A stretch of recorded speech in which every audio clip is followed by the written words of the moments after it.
that is like right on the cusp because, again, Right. the science is there. And if you read the old studies, they won't make a direct link as much from emotional repression to addiction, but the newer studies are.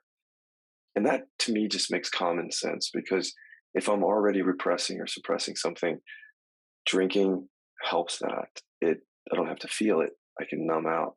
So yeah, I think there's a direct relation. And we've been hearing a lot in the last few years how trauma is driving it, but I think this is like the cousin of that. This is a thing that we're not fully opened up to in a lot of our modalities.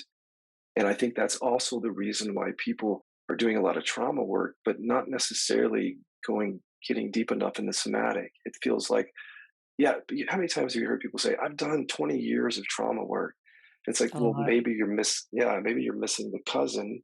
Either maybe you don't have a modality that's skillful enough to deconstruct it, but also maybe there's a piece of it that you're missing here, the repression. So, and let's talk about spiritual seeking because to me it can be addictive. It was for me, and I can see how emotional repression was driving that. It's all interconnected. So even seeking can be a sign that something is going on in your body that you're trying to escape.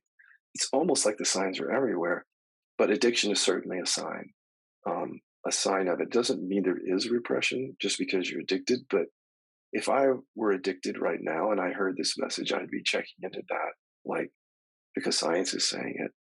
Why Mhm. not check into it? This is Lynn Fraser with the Radical Recovery Summit.